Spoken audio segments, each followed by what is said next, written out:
चल ग संग चल ग डोंग हार, चल ग संग चल ग डोंग हार, मिलही कभू नदिया के वो पार, मिलही कभू नदिया के वो पार। चल ग संग चल ग डोंग हार, चल ग संग चल ग डोंग हार, मिलही कभू नदिया के वो पार, हो मिलही कभू नदिया के वो पार। चल डोंग हाजी संगे ये दूरी हाजी संगे, चल डोंग हाजी संगे ये दूरी हाजी संगे, संगी रे संगी रे संगी रे संगी रे।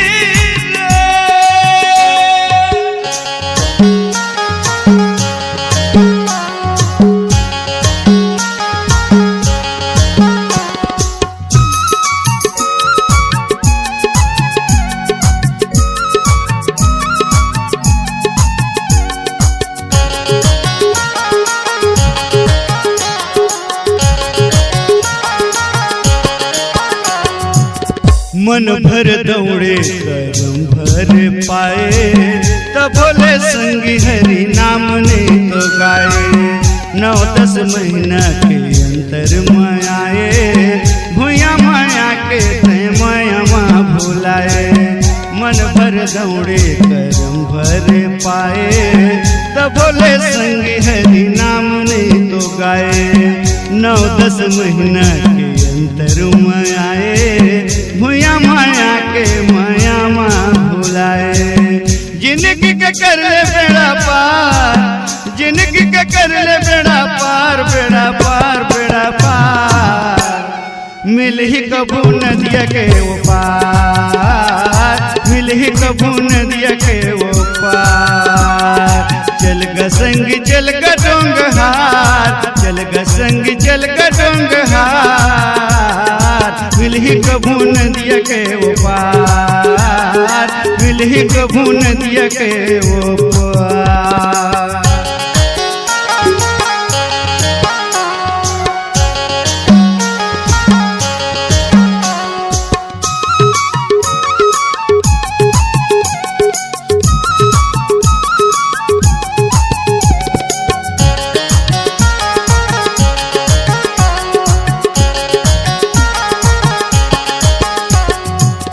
का करके आए जगत माँ, का करके ते जाबे रे, मुट्ठी बांध के आए जगत माँ, हाथ पसारे जाबे रे। सब स्वार्थ के हितवा मितान, यही भक्ति गुरु गोविंद के नाम।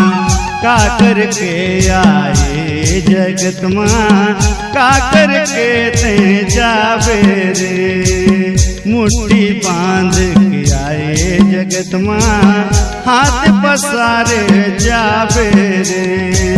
सब स्वार्थ के हितवा मितान, यही भक्ति गुरु गोविंद के नाम। मिल जाहि डोला पतवार, मिल जाहि डोला पतवार, पतवार पतवार, मिलही कभू नदिया के वो पार, हो मिलही कभू गुरु के वो पार। चल ग संग चल ग डोंग हार, चल ग संग चल ग डोंग हार, मिलही कभू नदिया के वो पार, हो मिलही कभू नदिया के वो पार। चल डोंग हाजी संगे नहीं दुनिया भी संगे, चल डोंग हाजी संगे नहीं दुनिया जी संगे, अरे मिलही कभू नदिया के वो पार, हो मिलही कभू मुन्ना के दुआर, हो प्रभु गुरु के